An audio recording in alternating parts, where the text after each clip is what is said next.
안녕하세요. 알아두면 쓸만한 지식, 어디 가서 아는 척하기 좋은 이야기거리들을 소개해드리는 쓸만한 지식사전입니다. 리상푸 중국 국방부장이 몇 주째 공식 석상의 모습을 드러내지 않고 있습니다. 앞서 친강 외교부장이 한동안 자취를 감췄다가 면직된 사례에 이어 중국 정부의 난맥상이 드러나고 있는데요. 어떤 상황인지 짚어보겠습니다. 그리고 프로그램 후반에 이건 몰랐네 코너가 이어집니다. 한국에서 쓰던 전자제품, 미국에서도 그대로 사용할 수 있다, 아니다. 한번 생각해보셨다가 정답 맞춰보세요. 자, 시작합니다. 리상푸 중국 국방부장이 한 달 가까이 공식 석상에 등장하지 않고 있습니다. 리 부장은 지난달 29일 베이징에서 열린 중국 아프리카 평화안보포럼 기조연설 이후 모습을 감췄는데요. 지난 3월 임명된 리 국방부장은 얼마 전까지만 해도 활발히 활동해 주목받아온 인물입니다. 외국 고위 인사와의 회동이나 다자회의에 참석해 대미 강경 발언을 쏟아내왔는데요.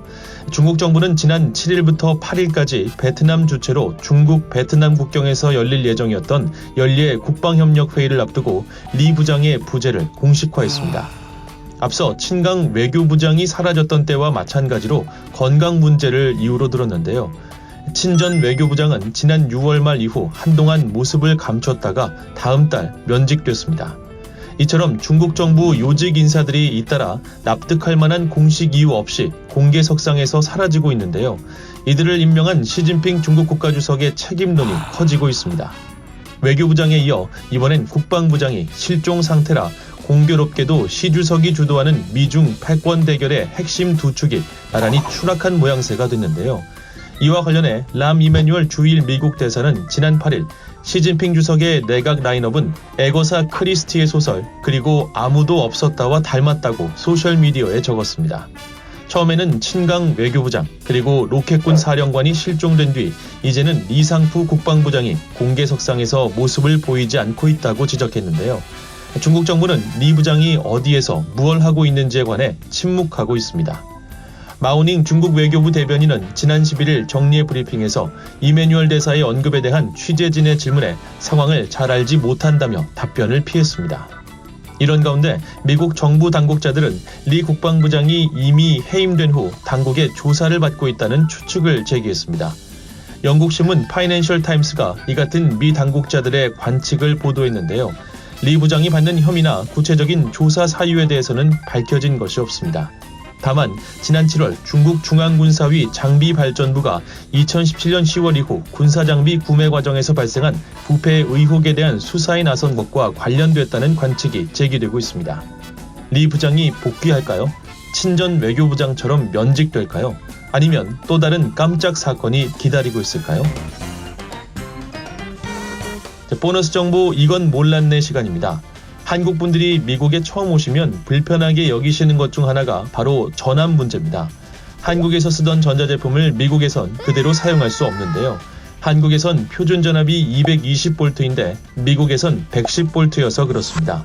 전원을 연결하려다 보면 끝이 둥글게 생긴 한국 전자제품의 전원 플러그가 미국 콘센트의 길고 납작한 구멍에는 들어가지 않는다는 겁니다. 그래서 미국에 자주 오시는 분들은 전압을 바꿔주는 어댑터나 변압기를 갖고 오시기도 하죠. 왜 이런 차이가 있을까요? 아마 1980년대 이전에 출생하신 분들은 기억하실 겁니다. 한국에서도 예전엔 110V가 표준 전압이었는데요. 한국은 오랜 기간에 걸쳐 표준 전압을 110V에서 220V로 끌어올리는 표준 전압 승합 사업을 진행해서 바꿔냈습니다. 1970년대 시작해서 일부 지역은 2000년대까지 이 작업을 했는데요. 고전압이 저전압에 비해 장점이 더 많기 때문입니다. 대표적인 것은 손실률입니다. 전기가 가정으로 가는 배전 과정에서 손실되는 전기가 적지 않은데요. 전기가 전선을 통과하면서 일정량이 열로 변해 없어지는 겁니다. 이렇게 손실되는 양은 전압이 높으면 줄어듭니다. 그러니까 중간에 사라지는 전기도 감소하고 가정이나 사업체에서는 사용한 만큼만 요금을 내니까 비용도 낮아지는 거죠. 또한 승합 이후 당시만 해도 한국에서 자주 있었던 과부하로 인한 정전도 급감했습니다. 그럼 이렇게 좋은 승합 사업, 미국에서는 왜 하지 않을까요? 왜 여전히 110V를 쓰고 있을까요? 미국의 경우 한국보다 훨씬 일찍부터 사회 곳곳이 개발되고 전기 사용이 일반화됐기 때문입니다. 이걸 모두 뜯어고치려면 상상하기 힘들 정도로 큰 사회적, 경제적 비용이 들어가는데요. 미국 사회 일각에서 승합 논의가 진행됐지만 일부 지역을 제외하고는 실천 동력을 얻지 못했습니다. 한국은 1970년대가 본격적으로 경제 부흥을 하고 전기 제품 사용을 늘려가던 시기였기 때문에 전압 높이기가 상대적으로 용이했던 겁니다. 자, 오늘 쓸만한 지식사전은 여기까지고요. 다음 시간에 더 알찬 내용 가지고 찾아뵙겠습니다. 다음에 또 만나요.